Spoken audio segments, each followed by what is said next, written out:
Les têtes de Sion, nouvelle émission. C'est parti. Eh bien, bonjour à tous, bonjour à tous les webtateurs de Kalita, de Studio Kalita pour cette émission spéciale, émission des têtes de Sion spéciale Hanouka, avec aujourd'hui à la place du panel que vous connaissez ou des têtes de Sion que vous connaissez, eh ben tout simplement on a invité leurs enfants, tout simplement. Et on va vous les présenter directement. On va aller de la droite vers la gauche. Puis c'est comme ça qu'on lit la Torah, de la droite vers la gauche, aurait dit Rabbi Jacob. Et alors tout au bout de la table là, à droite, là, je sais pas si vous la reconnaissez, mais je vais vous laisser 2-3 secondes. Parce que sa mère, elle est venue au moins 3 ou 4 fois ici. Et on l'a bien entendu pendant plusieurs mois avant les élections. C'est la fille de Sabrina. Liel Moïse est avec nous. Salut Liel. Alors là tu dis salut Kiki. Salut Kiki. Voilà, super, très bien. Et à sa gauche, je vais vous laisser aussi 2-3 secondes pour savoir si vous la connaissez. Et son père était aussi dans les têtes de Sion. Il est accessoirement aussi le grand patron de cette radio. Keren Kandel est avec nous. Salut Keren. Ça va? Super. Et à ma droite, elle va co-présenter l'émission avec moi. Je vais vous laisser 2-3 secondes pour la reconnaître. Regardez une petite ressemblance. Voilà, vous avez vu la ressemblance. Naomi Kandel va m'aider à présenter cette émission aujourd'hui. On continue à présenter à ma gauche. Elle est pas encore venue, sa mère, mais elle va venir dans les têtes de Sion. Ça veut dire que c'est une fille d'une prochaine tête de Sion, d'une future tête de Sion. Eden Cohen est avec nous. Salut Eden. Ça va? Super, ouais, ça va, ouais, ça va. Bah, salut, on parle bien dans le micro aussi. À sa gauche, alors vous avez vu son père se battre et voir éventuellement être opposé à Sabrina pendant 2 mois aussi, mais on a bien rigolé. Mais les enfants, ils s'en foutent, ils se marrent, ils le savent très bien. Est avec nous Aaron Burstin, le fils de Joël. Salut Aaron. Salut. Salut mon pote. Et alors à sa gauche, elle est là, elle est toute contente. Elle est venue spécialement de Ra'anana pour faire l'émission. Tu n'es pas la première à venir de Ra'anana, puisque Alain Jasner est déjà venu faire l'émission depuis Ra'anana, tout à fait. Mais ton père ou ta mère vont venir dans l'émission, sont des prochaines têtes de Sion, j'en suis sûr. C'est la fille de Ariel et Debo Tolub. Maor Tolub est avec nous, salut Maor. Salut. Voilà, et ben donc on a commencé tout le monde. On a présenté tout le monde, hein, on est d'accord? Est-ce que quelqu'un veut rajouter quelque chose en attendant? Ok, alors je rappelle le principe de l'émission, donc on va poser des questions et vous devez chercher les réponses. Vous n'êtes pas obligé de trouver la réponse directement. On a fait un petit signe là, on vous a mis la petite Hanoukia parce qu'aujourd'hui on enregistre pendant Hanouka. Donc on s'est dit on va mettre un petit décor, un petit geste de décor. Donc la Hanoukia ce soir, c'est la 5e bougie, hein, on est d'accord. Alors première question, c'est Naomi qui va vous la poser. Alors vas-y Naomi, bien dans le micro. Qui sont Tsafion, Chagi et Shuni? Alors, qui sont Tzifion, Chagi et Shuni? Alors on y va, allez on cherche. Allez. Ils sont dans la Bible? Alors, c'est dans le Tanakh, ouais. C'est dans le Tanakh, on parle bien dans le micro. C'est dans le Tanakh. Allez les jeunes. Dans quelle période? Non, moi je réponds que par oui ou par non. Il faut me dire, c'est toi qui me dire, est-ce que c'est dans le livre et je te dis si oui ou non. Alors, allez-y. Bereshit? C'est dans Sefer Bereshit, ouais. Il est Yehudi? Ouais, bah oui, ils sont juifs, ouais. Ils sont juifs. Alors c'est qui? Allez-y. Alors c'est dans Bereshit, ça peut être qui? Est-ce qu'ils ont un rapport avec Abraham? Ils ont un rapport avec Abraham. Ils sont plus proches. On va chercher, on va dire c'est qui leur père, c'est qui leur grand-père. Il faut dans le micro, on réfléchit dans le micro. Abraham, c'est leur grand-père? Abraham, c'est pas leur grand-père, non. C'est pas leur grand-père. Mais on n'est pas très loin. C'est leur tonton? Yitzhak, est-ce que Yitzhak c'est leur grand-père? Non, Yitzhak c'est pas leur grand-père. Est-ce que tu me demandes, parle bien dans le micro, qu'est-ce que tu me demandes? C'est Jacob? Est-ce que Jacob c'est leur grand-père? C'est ça que tu me demandes? Ouais, Jacob c'est leur grand-père. Okay. Alors, donc ça veut dire quoi? Est-ce qu'ils ont des frères et sœurs? Ils ont encore un autre frère, mais ça n'a pas d'importance. C'est les fils de Réhouven? C'est pas les enfants de Réhouven. Alors c'est les enfants de qui? Shimon. Il vous reste 11 possibilités. Voire 12. Alors non. Simon. Ah non. Yosef. Non. C'est Shrav. Non. Yosef. Binyamin. Non. Zvulun. Non. Encore. Gad. Qui a dit Gad? Bonne réponse de Maor Tolub, mais oui. Tiens. Dans la cavote, exactement. Alors voilà, on va vous montrer le pasouk. C'est un pasouk de Vaïgash. Alors je mets comme d'habitude la linette. Voilà. Alors Ouvne Gad. Vas-y Naomi. Lis-nous le pasouk. Ouvne Gad. Tsafion, Chagi, Shoni, Vetzbaon, Ari, Verudi, Vareli, d'accord, voilà. Donc vous voyez, en fait, c'est les enfants, puisque dans la paracha de Vaïgash, On va faire le compte, on va commencer à faire le compte des enfants. Qui sont les enfants de qui? Et là, voilà, tout simplement, on va vous présenter les enfants de Gad. Alors effectivement, on n'en parle pas beaucoup dans la Torah. On en reparle dans d'autres parachiotes où on compte les Bnei Israël. On dit c'est quoi le nom? Je crois, il me semble, dans la paracha de Pinchas. Mais donc là, on va vous dire tout simplement que ce sont Vnegat, Tzifion, Chagi, Shuni, Etzbon, Erivordi, Vareli. Donc moi je vous en ai donné que 3. Je vous avais dit Tzifion, Chagi et Shuni. Donc c'est effectivement, c'est les enfants de Gad et tout simplement les petits-enfants de Yaakov. Alors on va poser une question un peu plus difficile. C'est qui leur mère? Leur mère. Je sais pas. Alors leur mère, Gad. Alors voilà, Yaakov il a eu combien de femmes? Il a eu 4. Rachel, Léa, Zilpa et Bila. Ouais, d'accord, on est d'accord. Bila. Non, c'est pas Bila, c'est Mais l'autre. non, Bila, c'est... C'est Zilpa, ouais, c'est Zilpa. Leur mère, c'est Zilpa, d'accord? Alors, je sais pas, on va tenter autre chose. La grand-mère, c'est qui? Dites-moi leur nom d'une grand-mère. Alors, on a dit que le grand-père, c'est... On a dit que le grand-père... Rivka. Hein? Le grand-père, c'est Yaakov. On a dit que le grand-père... C'est Non, Yaakov. c'est Yaakov. Non, on a dit que leur grand-père, c'est Yaakov. Donc, leur grand-mère, c'est qui? On a dit Zilpa. Non, Zilpa, c'est la grand-mère. D'accord? On est d'accord? Ouais, oui. Zilpa, c'est la grand-mère. Très bien, bah alors on a tout éclairé sur cette question. Et on va directement vers la question numéro 2, elle fait péter. Hein? Voilà, on a fait péter la question numéro 2, les mecs ils sont là, ouais, on a un petit truc sympathique. Ok, alors la question numéro 2, attention, c'est une question, elle est plus difficile, mais je peux vous certifier que vous connaissez la réponse. D'accord? Mais il faut chercher, c'est pas dans la Torah, c'est pas dans le Tanakh. Alors vas-y Naomi, vas-y. Qui est Yankoum? Qui est Yankoum? Alors, je vais vous aider. C'est un monsieur qui a inventé quelque chose. Alors, qu'est-ce qu'il a inventé, ce monsieur? La tfila. Non, pas la tfila. Ça n'a rien à voir avec le judaïsme. Seulement, lui, il est juif. Et La il Knesset. est israélien. Rien à voir avec la Knesset. Il n'est pas israélien. Il Il vit encore. Est-ce qu'il vit encore? Ouais, il vit encore. Il habite en Israël maintenant? Non, il n'habite pas en Israël. Mais qu'est-ce qu'il a inventé? Alors, il faut savoir, il faut essayer de trouver. Tu peux redemander la question. Alors, je redemande la question. Je repose la question. Qui est Yankoum? Yankoum, mais ça va rien te dire. C'est un type, il a inventé un truc que vous connaissez tous ici. C'est un français. C'est pas un français, c'est un américain. Mais ça va pas t'aider. Le téléphone. La télé. Alors, qui a dit le téléphone? Moi, C'est un rapport avec le Non, téléphone. Mauro, elle a dit. Alors, vous vous rapprochez, hein? Mauro, elle a dit. C'est La Marc, tablette. t'as dit WhatsApp. Il a inventé WhatsApp. Bonne réponse de Marc qui est venu pour tuer aujourd'hui. Elle a décidé de prendre toutes les réponses. Tu vois, c'est aussi simple que ça. Je vous expliquais que vous connaissez toutes les réponses. Juste, il faut savoir les lettres exactement. C'est le monsieur qui a inventé WhatsApp et c'est un juif. Alors écoutez-moi bien. Yankoum est un juif américain né le 24 février 1961 à Kiev, en URSS aujourd'hui, l'Ukraine. Dans une famille pauvre. Il a grandi à Fastiv, donc près de Kiev, puis émigre aux États-Unis à l'âge de 16 ans. Il commence à travailler dans une épicerie et devient entrepreneur. Et donc, il est cofondateur de WhatsApp en 2009. Au début, il devait bosser à Facebook, mais ils n'ont pas voulu de lui. Donc, il a dit si Facebook, ils veulent pas que je travaille chez eux, eh ben, je vais faire mon truc à moi. Il a inventé WhatsApp. Hein, voilà. C'est un juif qui a inventé WhatsApp. Ça vous fait kiffer ou non? Vous comprendrez que c'est normal? Ouais. Hein, Ouais. Qui c'est qui pouvait avoir le cerveau pour inventer un truc pareil, si pas un juif? On est d'accord, les jeunes? Ouais. Sur le WhatsApp? Oui. Ouais, non, Maor, elle est pas très d'accord. Qu'est-ce qu'il y a, Maor? Qu'est-ce qu'il y a là? Elle fait la moue. Elle fait la moue. Dis dans le micro si t'es pas d'accord. C'est quoi ton problème? T'as pas de problème. Eh ben alors on est content alors. Eh ben c'est bien aussi. Très bien. Eh ben alors donc voilà. Donc vous avez trouvé WhatsApp tous ensemble. On a dit là-bas le téléphone. Après on a dit très bien. Eh ben alors. Ouais, c'est toi. Eh ben alors là, Maor, elle a deux réponses. Hein. Bien joué, Maor. Et on va directement vers la troisième question. Allez, on y va. Troisième question. Allez, on se réveille là. Ceux qui n'ont pas parlé encore. Alors attention, une question, elle est un peu plus facile que l'autre cette question. Écoutez-moi bien cette question.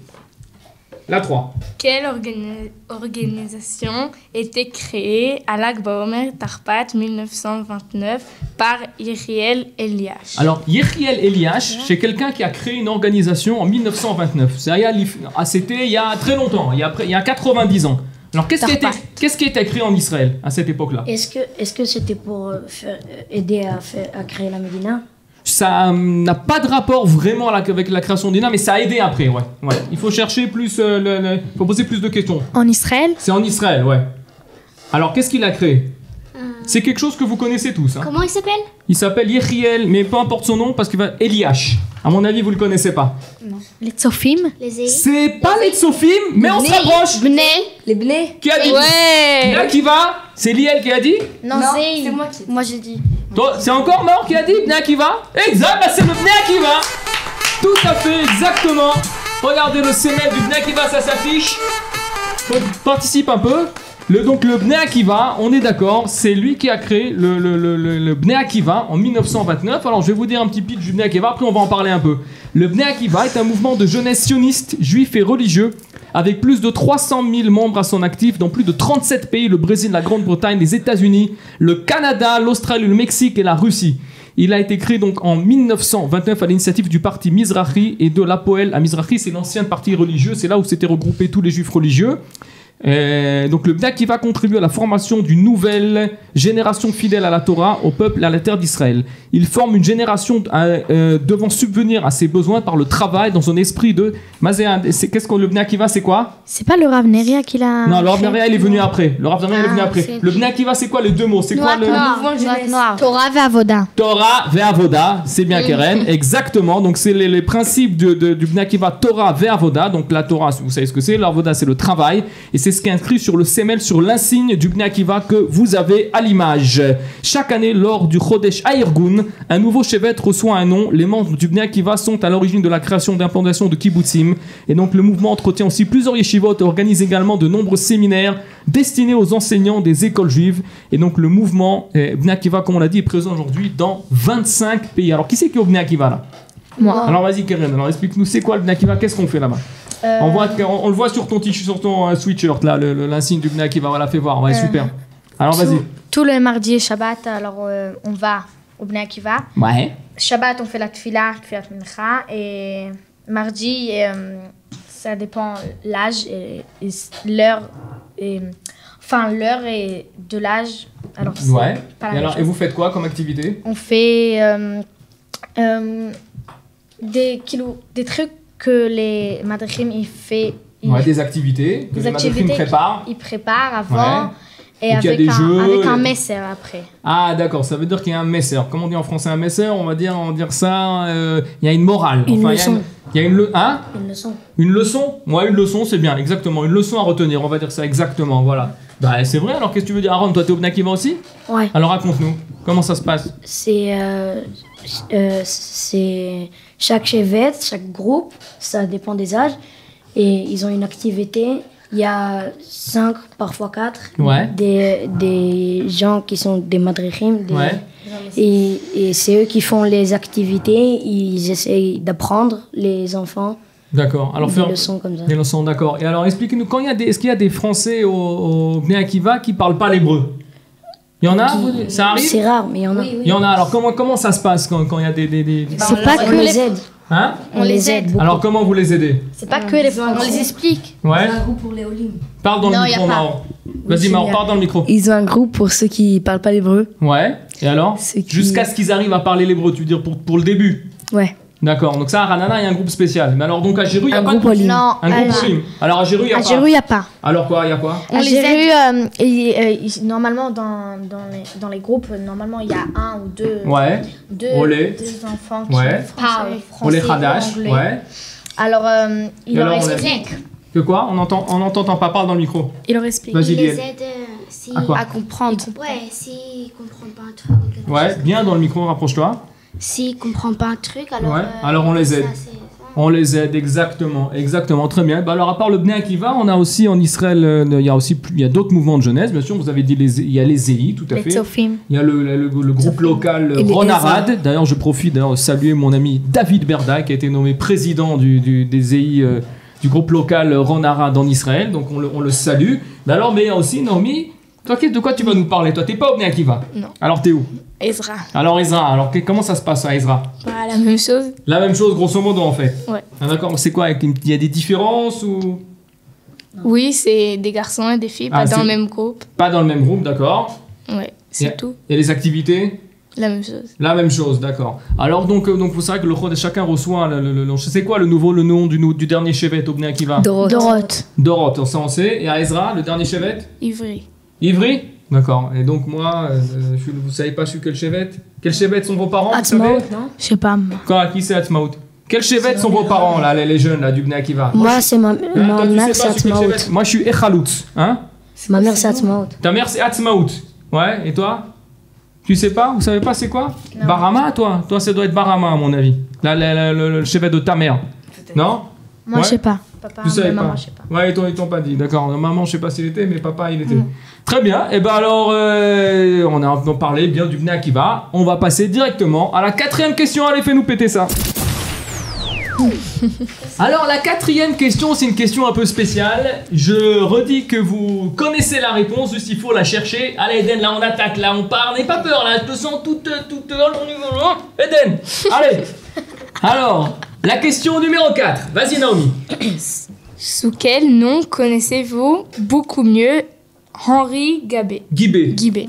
Henri Guibé. Alors, vous connaissez Henri Guibé, je peux vous certifier que vous l'avez tous vu. Vous savez qui c'est, mais vous le connaissez sous un autre nom. Son nom en hébreu, c'est quoi? Hein? Alors, il n'a pas de nom en hébreu. C'est pas un juif. C'est pas un juif. Mais C'est vous quoi l'avez- son nom? Hein? C'est quoi son nom? Henri Guibé. Est-ce qu'il a inventé quelque chose? Non, il n'a pas inventé quelque chose, c'est ça, mais il faut trouver. Qu'est-ce que t'as dit? Dis dans le micro. Rabbi Jacob. C'est en rapport avec Rabbi Jacob, mais quoi? Ah, c'est le C'est toi, tu réalisateur? sais. Hein? C'est le réalisateur? C'est pas le réalisateur de Rabbi Jacob. C'est pas Pivert. Pivert, on sait qui c'est. C'est qui Pivert? Funès. C'est Louis de Funès. Alors, c'est qui alors? Il joue à Rabbi Jacob. Il joue dans Rabbi Jacob. Ouais, mais il joue quoi? Ah, Fares. le juif. Achaver. Quoi, le juif? Le copain de Rabbi Jacob. C'est quoi Ah, le copain? Salomon. Il joue Salomon. Bonne réponse d'Aaron Burstin, tout à fait. Henri Guibé et Salomon dans Rabbi Jacob. Exactement, mon pote. Voilà, Rabbi Jacob. Alors, on va peut-être voir après un petit extrait. D'abord, je montre juste l'affiche. Non, on reste sur l'affiche là pour l'instant en régie. Donc, on va faire juste un petit, je vous fais un petit pitch de Rabbi Jacob. Les aventures de Rabbi Jacob est un film comique franco-italien. Sorti en 1973, réalisé par Gérard Houry sur un scénario de celui-ci de Daniel Thompson avec la collaboration du rabbin Josie Eisenberg et de Roberto de Leonardis. Il marque la 4e et dernière collaboration entre Gérard Houry et Louis de Funès.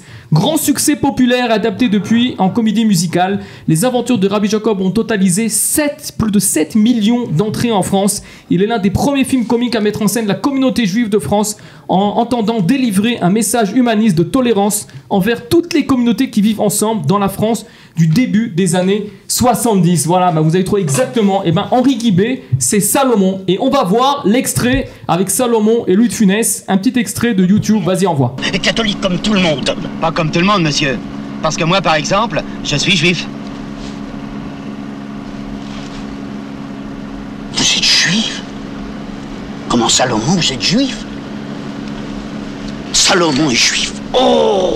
Et mon oncle Jacob, qui arrive de New York, il est rabbin? Mais il n'est pas juif. Pas si. Mais pas de votre famille, si. Tout ça fait rien, je vous garde quand même. Voilà, on vous garde quand même, exactement. Un petit extrait, vous avez vu Rabbi Jacob. Voilà, c'est toujours aussi sympa. C'est le Rabbi Jacob, c'est intergénérationnel. Nos parents à nous, vous, les parents à eux, vos enfants, vous allez leur montrer. C'est un film qui n'a pas perdu une ride et c'est resté intergénérationnel. Donc vous avez bien trouvé. Et directement, puisque ça marche bien, hein, voilà, on les trouve les réponses. Hein. Ouais. Eden, allez Eden, allez. Alors, on va passer donc, on a fait la 1, la 2, la 3, la 4. C'est quelle question après la 4? 5. La 5. Qui sait bien compter comme ça? Karen. Après 4, il y a 5. Exactement, on voit la 5. Alors la question numéro 5, c'est une question blitz.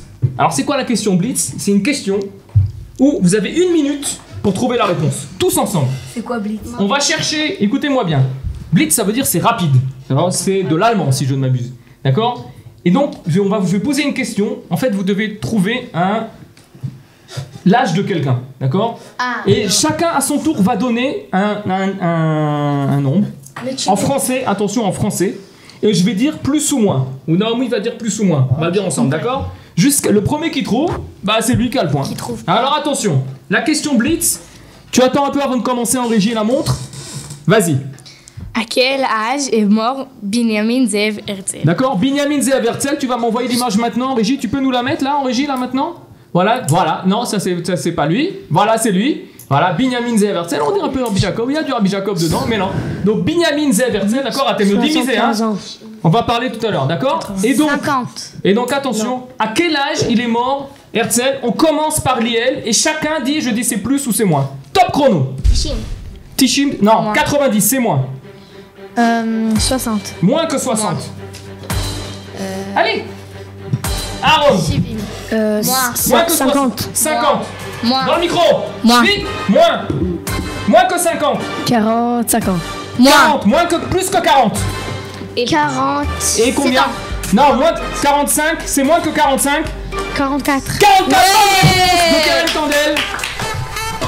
Bonne réponse de Keren Kandel, exactement. Binyamin Zeev Herzl est mort, il est mort assez jeune quand même, 44 ans quand même. Donc vous savez comment il s'appelait, Binyamin Zeev Herzl, comment il s'appelle en français? Théodore. Il s'appelle Théodore, exactement, bien joué Aaron. Théodore Herzl, de son prénom en hébreu Binyamin Zeev, surnommé, comment on l'appelle en ivrite aussi? Il a un autre nom qu'on le surnomme, on le surnomme Herzl. quelque chose à Médina. Ah. Hein, à Médina? Israël. Non, pas Israël. C'est C'est un autre nom pour Navi. Cho, ça commence par Cho, ça finit par Zé. Rosa Medina. Ah ouais, bah c'est... Bien, Liel. C'est la seule qui a fait... Elle a fait Cho plus Zé, Rosé. Bah ouais, mais c'est la seule qui l'a fait. Là, les autres, vous êtes là, non, vous n'êtes pas là en fait. Donc Rosé à Médina, ce qui signifie le visionnaire de l'État et le premier contemporain à avoir œuvré pour la création d'un État juif. Il est né le 2 mai 1860 à Pest et mort le 3 juillet 1904 à Eldar. Il est un journaliste et un écrivain austro-hongrois qui fonde le mouvement sioniste au congrès de Bâle en 1897. Il écrit Der Judenstaat en 1896 et il crée le fonds pour l'achat de la terre de Palestine Empire ottoman et l'un des premiers à mettre en place l'idée d'un État autonome juif. Quelqu'un veut dire quelque chose sur Herzl? Qu'est-ce que vous savez sur Herzl? Il a inventé la phrase là. Im Tirtzu et Zohar. Tirtzu and Zohar, ouais, exactement. Quoi d'autre? Qu'est-ce que vous savez d'autre Il sur voulait Herzl? faire une Médina pour les Juifs. Il voulait faire un État pour les Juifs. Il s'est Quoi marié d'autre? avec une Française. Il s'est marié avec une Française? Non, sa mère elle est une française. Sa mère est une Française? Il est autrichien? Je sais pas si sa mère est une Française. Si, il Ouais. a quelque chose avec la France. Il a quelque chose à voir avec la France. Il voulait qu'il va avoir du bien dans le monde. Il voulait qu'il y ait du bien dans le monde. Ouais, tout Il à voulait fait. qu'il y aurait une- Quoi d'autre encore? Personne il a écouté. C'est quoi? Il a écouté. Personne il a écouté, c'est vrai. Personne l'a cru d'abord. Que c'était possible, exact. T'as raison. Quoi d'autre? Quand il est mort, alors après, les gens ils commençaient à faire des trucs que lui Oui. C'est il vrai. essayait de faire. C'est vrai, exactement. Les gens ont commencé à faire ce qu'ils voulaient faire quand il est mort. Qu'est-ce qu'on sait d'autre sur Herzl? Vous savez d'autres choses? Est-ce que vous avez entendu parler de l'affaire Dreyfus? Vous êtes Oui. trop jeune pour ça? Non, je Qu'est-ce que connais toi, tu l'histoire. sais? Je connais Toi, tu l'histoire. sais? Non. Alors, Aaron, qu'est-ce que tu sais? C'est Il a vu- un soldat Ouais. français ou allemand Ouais, un soldat français. Ouais. qui il était un capitaine, il était juif. Il était un battre- capitaine. Il ouais. était capitaine, ouais, il était juif. au commencement. Et Exactement. après, les Allemands, ils vont les faire croire en français qu'il lui a donné Qu'il était un traître. d'informations. Exactement. Et c'est C'était pas un vrai, traître. donc C'est- il était en prison. Exactement, c'était un traître. Et cette affaire, ça a beaucoup frappé Herzl. Qui après, justement, l'affaire, par rapport à l'affaire Dreyfus, c'est ça qui lui, en fait, ça a été le déclic chez lui pour l'État d'Israël, on va dire. Bah, très bien, vous en savez des choses hein, sur Herzl, hein, c'est tout à fait. Hein. On a un bon panel de jeunes aujourd'hui. Et ben voilà, donc Herzl, on a vu sa photo, on est content. Et de là, on va directement à la question numéro 6. Allez, fais-moi péter. Alors, la question numéro 6, on aime bien dans les têtes de Sion demander qui a dit. Hein, en hébreu, Miyamar. Qui a dit ça? Alors, Naomi, vas-y. Qui a dit Vas-y. le voyage du peuple juif tout au long de l'histoire nous a appris deux choses.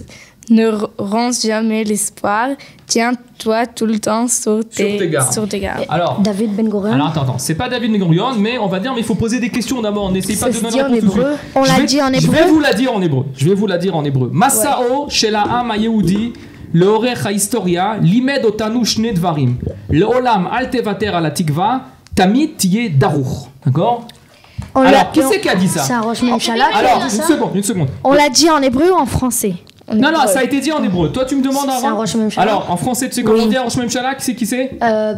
Président Non. de la République. Non, premier ministre. Premier ministre. Est-ce que c'est un premier ministre? Ouais, c'est un premier ministre qui a dit ça. David David Ben Gurion. C'est pas Ben Gurion. Non, est-ce qu'il a fait il a essayé de faire le shalom avec les Lui, il n'a pas été mêlé dans des traités de paix, ce premier ministre. Alors, c'est quel premier ministre? Ah, vous le connaissez, hein? Begin. C'est pas Menachem Begin, mais c'est bien, c'est un premier ministre, ouais, c'est bien vu. Quoi d'autre? Un Premier ministre que vous connaissez bien. Bibi Netanyahu. Bibi Netanyahu. Et voilà, exactement, bonne réponse de Aaron Burstein. Bibi Netanyahu, regardez-le là, Bibi. Exactement, vous voyez que vous le connaissez. C'est lui qui a dit ça, imaginez-vous. C'est une phrase intéressante. Hein, le voyage du peuple juif tout au long de l'histoire vous a appris deux choses. Ne renonce jamais à l'histoire. Et toi, tiens-toi tout le temps sur tes gardes. Darour, sois toujours prêt comme ça. Exactement. Alors écoutez-moi, regardez ce qu'on peut dire un peu sur Bibi. On va dire 4 phrases. Binyamin Netanyahu, donc surnommé Bibi par ses partisans, né le 21 octobre 1949 à Tel Aviv. Il est un homme politique israélien, premier ministre d'Israël de 96 à 99 et depuis 2009 jusqu'à nos jours. Fils de Ben Sion Netanyahu, historien nationaliste et secrétaire de Jabotinsky. Il est d'abord diplomate et notamment ambassadeur de l'État d'Israël auprès des Nations Unies entre 84 et 88. Avec un total de 12 ans, 276 jours passés à la tête du gouvernement, il est le premier ministre israélien ayant exercé cette fonction le plus longtemps après David Ben Gurion. Donc vous allez trouver Bibi Netanyahu, hein? Son frère, c'était un soldat. Alors d'accord. Alors Bibi Netanyahu, donc on va passer. Donc vous Bibi Netanyahu, est-ce que vous le connaissez? Oui. Les jeunes. Alors qu'est-ce qu'il fait aujourd'hui? Bah, c'est le Premier ministre et... Ouais. Roche Memchala. Roche Memchala, exactement. Très bien. Et ben alors très bien les jeunes, vous en avez même pas besoin d'en savoir plus. Et on va donc directement à la question numéro 7. Allez, on voit. Alors la question numéro 7, alors attention, on écoute bien, est-ce que tu es prête pour la question 7? Oui. On est bon pour la question 7. Alors attention, la question numéro 7, vous connaissez la réponse, mais là il va falloir, c'est la dernière question. La dernière question, il va falloir un peu plus chercher, d'accord? Allez, vas-y Naomi. Pour quelle raison Amnon Meskin, et Eli Gorenstein ont-ils été extués sans écoutés sans être vus par des dizaines ou des milliards d'Israéliens en 1994. Alors regardez, je vais répéter la question et je vais vous l'expliquer, d'accord? Pour quelle raison Amnon Meskin et Eli Gorenstein, donc comme ça j'aurais pu vous dire Moshe, machin et truc, ça vous aurait pas aidé de toute façon, ont-ils été écoutés sans être vus? On les a entendus, mais on les a pas vus eux, par des milliers d'Israéliens en 1994. Pourquoi on les a écoutés? Ouais, alors qu'est-ce qu'ils font ces deux personnes à votre avis? Alors il faut trouver c'est quoi le domaine. Est-ce qu'ils C'était dans la télé ou... C'était pas dans la télé mais plus grand. De la radio. C'est un rapport avec... Qu'est-ce qui est plus grand? Au cinéma. C'est un rapport avec le cinéma, ouais. Alors vas-y, allez-y là, on y va. Le théâtre, quoi? Non, pas le théâtre, c'est un rapport avec le cinéma. Alors, pourquoi on les a écoutés au cinéma mais on les a pas vus ces gens-là? Ils ont parlé dans un film? Ils parlent dans un film, ouais, mais on les voit pas. Un film dessiné. Parce que c'est pas lui qui a joué le... Parce que... Oui, carrément. Un film dessiné. Ouais. Un film dessiné. C'est un film dessiné, hein. Tu veux dire un dessin animé? Oui, un dessin animé. Ouais, exactement. Alors quoi? Alors on cherche. Alors quoi? Voilà. Exactement, on se rapproche. Il parle dans un dessin animé. Alors qu'est-ce qu'ils font? C'est un dessin animé de juifs? C'est un dessin animé, pas de rapport avec les juifs. Spécialement. C'est un dessin animé nouveau? Non, c'est pas un dessin nouveau. 1994. C'est un Disney? C'était il y a 14 ans. Personne, on le connaît? 14 ans, personne n'était né là. Hein? C'est... Ah ouais, vous le connaissez par cœur le dessin animé. Alors c'est quel Mickey Mouse. C'est un Disney, ouais. C'est un Disney. Mickey Mouse. C'est pas Mickey Mouse, c'est un dessin animé de Disney. Mais Pouadov. quoi, lequel? Pas Pouadov, c'est pas le Winnie l'ourson. Allez. Alors, quel dessin animé on parle? La Belle au bois dormant. Non, pas La Belle. Le Roi Lion. La Belle et la Bête, c'est pas La Belle et la Bête. C'est le Roi Lion. C'est le Roi Lion, exactement. Alors, qu'est-ce qu'ils font ces deux personnes dans le Roi Lion? Le papa et le... Hein? Le papa. Qu'est-ce qu'ils Et font? Simba. Ils font les voix. Qu'est-ce qu'ils font? Ah, Scar et Mufasa. C'est les voix de Scar et Mufasa en ivrite. Bonne réponse d'Aaron Burstein, exactement. Vous l'avez trouvé tous ensemble. Exactement. C'est les voix hébreux. Regardez, vous avez l'affiche du film. C'est nul en hébreu. Melech HaArayot. Vous avez l'affiche du film où vous voyez tous les personnages. Exactement. C'est les voix, c'est les deux personnes qui ont fait les voix en ivrite de Mufasa et de Scar. Vous avez trouvé la bonne réponse. Kol hakavod. Alors voilà. Ils ont fait ça? Comment? Que en hébreu?